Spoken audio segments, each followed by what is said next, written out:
পৰিৱেশন কৰিলে তেখেতসকলক ধন্যবাদ জনাইছো আৰু আজিৰ আমাৰ এই অনুষ্ঠান আৰম্ভ কৰিব বিচাৰিছো আৰু মই আমাৰ ডিষ্ট্ৰিক্ট কংগ্ৰেছৰ আমাৰ সদস্যসকলক ক'ব পাৰিছো আমাৰ যিসকল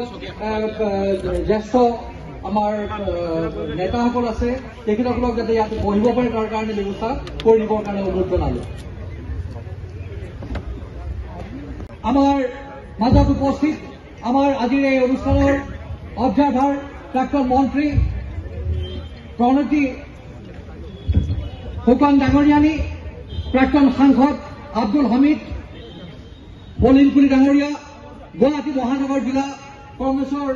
বিষয়ববীয়া তথা কৰ্মকৰ্তাসকল, অসম প্ৰদেশ কংগ্ৰেছ কমিটিৰ সন্মানীয় বিষয়ববীয়াসকল আৰু প্ৰদেশ কংগ্ৰেছ কমিটিৰ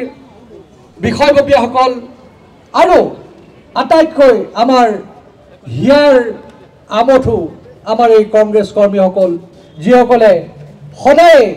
যুগে যুগে স্বাধীনতাৰ পিছৰ পৰা আমাৰ কংগ্ৰেছ দলক শাসনত থাকক বা নাথাকক তেখেতসকলে এই কংগ্ৰেছ দলক শক্তিশালী কৰি আহিছে। আমি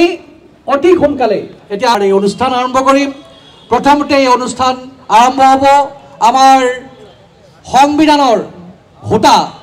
আমাৰ ভাৰতীয় সংবিধানৰ হোতা নেতৃত্বত ভীমৰাও আম্বেদকাৰ, আমাৰ প্ৰাক্তন মন্ত্ৰী প্ৰণতি ফুকন ডাঙৰীয়ানী, নীলমণি সেন ডেকা ডাঙৰীয়াকে আদি কৰি আমাৰ প্ৰথমতে আমাৰ গুৱাহাটী মহানগৰ জিলা কংগ্ৰেছ কমিটিৰ সভাপতিৰ আদৰণি ভাষণৰ জৰিয়তে পৰম শ্ৰদ্ধাভাজন আজিৰ এই বাবা চাহেব আম্বেদকাৰ সন্মান যাত্ৰা অনুষ্ঠানত উপস্থিত অসমৰ গৌৰৱ লোকসভাৰ কংগ্ৰেছ দলৰ উপসভাপতি গৌৰৱ গগৈ ডাঙৰীয়া, অসম বিধানসভাৰ কংগ্ৰেছ দলৰ দলপতি অসমৰ সন্মানীয় দেৱব্ৰত শইকীয়া ডাঙৰীয়া, সৰ্বভাৰতীয় কংগ্ৰেছ সমিতিৰ অন্যতম